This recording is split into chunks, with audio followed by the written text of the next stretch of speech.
Ladies and gentlemen, my name is Dietrich and welcome to Bald Man Summer.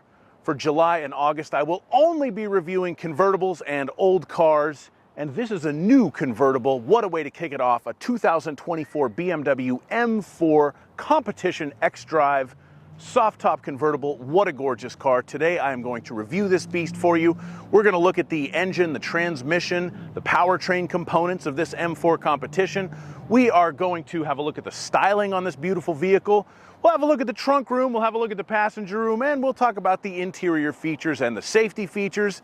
And there's timestamps in the description if you don't want to watch the whole thing. So as you should with any M car, we're going to start under the hood, and what we are looking at here is the S58 twin turbo straight six from BMW. This car has 503 horsepower and 478 torque. It is hooked to a ZF 8 HP automatic transmission. This is now the third car that I've reviewed with this particular engine and transmission combination. I did a 2023 M3 competition. I've done a 2024 M2, which is the same engine, but allegedly with less power on paper. And now this M4 competition. I've driven a lot of new cars. I've driven a lot of old cars. For my money, this is probably one of the best powertrain combinations you can get in any new car right now. It is fast, it is smooth, the turbo lag is minimal, it sounds fantastic. There is absolutely nothing to complain about with the engine and transmission on this M4 competition. It is great. And if you get a 2025 model, there's even going to be a small bump in horsepower, so it's going to get even a little bit slightly greater, so that's good news too. This, of course, is an xDrive car, so we do have BMW's excellent all-wheel drive system. Puts the power to the ground very, very effectively. You can put it in a full rear drive mode if you want to get lunatic with it. And in the rear, we do have a torque vectoring rear differential, the M Sport differential. That is a fantastic piece of kit as well. Overall, this is really what you're paying for with this car. As we'll get to in a little bit with the feature content, it's a little low for the MSRP, but as far as the powertrain, the drivetrain, this is almost as good as it gets in any new car that you can buy right now. So this is where your money's going if you're getting an M4. Now we're going to move on to the styling on this M4 convertible. And for this G83 generation, BMW has gone back to a soft top after a couple of generations of hardtop convertible for the M3 M4 convertible model. I do think the soft top was the right call. I like the way the soft top looks better. The proportions are a little bit better with the top up, and I just overall prefer the look. That soft top does raise and lower in 18 seconds at speeds of up to 31 miles per hour. So that's a nice feature as well. With the top down, I do think this is one of the better looking convertibles that you can currently buy. The lines are very clean. It's relatively pleasing to my eye. I do love the standard M wheels on this car. They look great. This particular vehicle is finished in Tanzanite Blue 2 Electric Boogaloo metallic paint. That is a $1,950 option, and it is a very distinctive color and one that I've been a fan of for many years, ever since the original Tanzanite Blue. That gorgeous interior is finished in silver and black merino leather. And of course, you have that beautiful backlit M logo in the front seats. That backlit M logo is a standard thing on these cars, and that looks really cool at night. We also have the carbon fiber trim on the interior.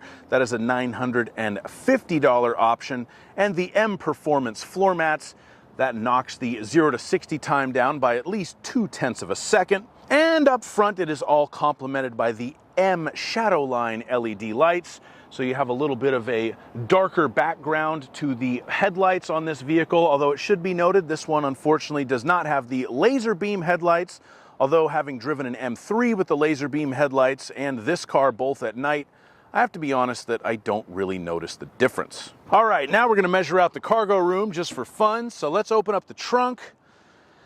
Now, one thing I'll point out, if you are going to have the top down in your M4, as you should, that little bit is going to be in the way, so that does seriously hinder the cargo room. And basically you could fit maybe 4 pizza boxes underneath it. So if you're a pizza delivery guy in a hurry, that might be a good option for you. But I'm going to put that up for the cargo measurements. The length of the rear cargo area with the back seat up to the back of the trunk, 3 feet and 3 inches, not bad. The maximum width of the cargo area at the rear portion of the cargo area from there to over there, 4 feet and 3 inches, and I did have to take this out of its little strap. This is the Fix-A-Flat kit and the air pump kit, so I will strap that back in there before I carry on. The minimum width of the trunk area towards kind of the front of the trunk from there to right there, 3 feet.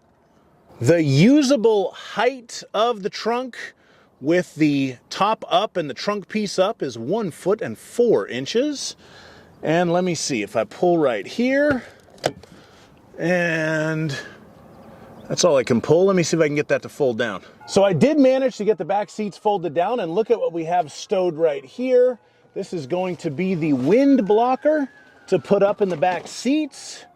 So there you go. That must have come standard, because it certainly wasn't on the options list. And for what it's worth, the length with the back seats folded down and the windbreaker taken out of the way is about 5 feet 9 inches. That's the measurement to the back of that passenger seat, which is in a bit of a mid position. So there you go. If you're ever in the doghouse with your old lady and you need to camp in your M4 convertible, as long as you're 5'9" or less, you'll be all right. And if you need to lift something into the trunk of your M4, you only need to lift it 2 feet and 3 inches off of the ground.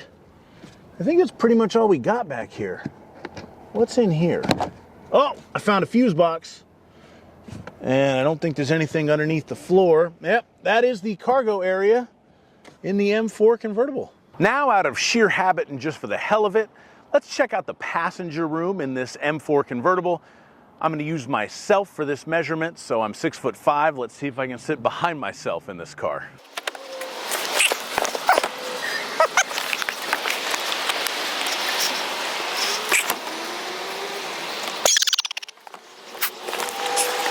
Okay, so the answer to this question, unsurprisingly, is pretty much no, but it's kind of funny anyway. So here I am, I'm sitting in the front. I do have enough knee room. My head, if we rolled this thing over, I would clearly be decapitated, but you know, that's fine. I've had a good run.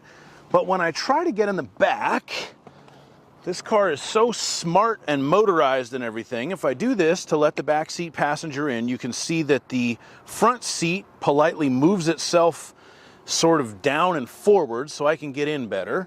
And the top is down to avoid any impolite contortions. But then when I put it down, look, it raises the seat and brings it back, and it hits my knees, and then it moves itself back forward. So no, I can't sit behind myself. But interestingly enough, if you ever do put somebody in the back seat of your M4 convertible, they will have their own zone for the climate control and rear air vents and Harman Kardon speakers. We have, this is for like an accessory wind blocker, so you can put that in. We even have cup holders and the tethers for the lower anchor and tether for children. I don't see any USB charging ports back here though. So that's the back seat in the M4 convertible. Now we're going to move on to the interior and talk about the features in here. And I have the window sticker for this particular vehicle, and it came in at a whopping $99,775 MSRP. And strictly from a features perspective, I wouldn't call it a fantastic bargain. For near as makes no difference, 100 grand, you get no ventilated front seats, no power folding rear view mirrors, no adaptive cruise control, and I can't even put the power seat all the way back on the driver's side and ruin the back seat leather if I so choose to get as comfortable as I possibly can. But the car is still relatively well equipped. The only major options on this particular vehicle are the executive package, which gives us the remote engine start, the heated steering wheel, and the BMW curved display with BMW's excellent heads-up display. That is a very reasonable $1,300 option. And then we also have the parking assistant package, which gives us the parking assistant plus. So not only do we have all the fancy surround view cameras, but allegedly this thing knows how to park itself. It's not really a feature I use. I think of this more as an ultimate driving machine, not an ultimate parking machine, but that was a mere $700 option, so no major damage there. As far as standard features, you do get a factory navigation system, which complements the wireless Apple CarPlay and Android Auto. You also get wireless charging for your remote device. We have a pretty decent Harman Kardon surround sound stereo system, and you can listen to AM, FM, or XM radio with that. And other than that, everything else is pretty much what you would expect in a service loaner 530i. I've got heated front seats, I've got dual zone climate control, I've got push button starts. I don't know. Not a whole ton of features on this vehicle as far as convenience goes, but when it comes to safety features, there's even less. For the safety features, we do have the BMW Active Driving Assistant, which gives us the frontal collision warning and the emergency braking. We have blind spot detection, which is the little lights in the rear view mirror that will tell us if there is a car on our flank. And we have lane departure warning, so if we're drifting out of our lane, the car will let us know about that.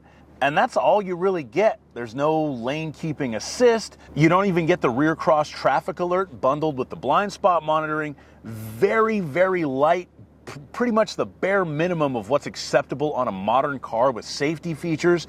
For $99,000, you could buy 3 Subarus cash out the door that have more safety features than this, but they wouldn't look this cool, they wouldn't drive this well, and they wouldn't have that engine and transmission. So that's what you're really paying for on the M4 competition. Thank you all so much for watching my video on this M4 competition. A very good friend of mine has a very bad habit of buying fancy new cars and then letting me review them. He knows who he is. This is actually the 3rd car I've reviewed of his on my channel, so appreciate it, Bubba. You're the man. Have a great day. Like my video, subscribe to my channel, and stay bald, everybody.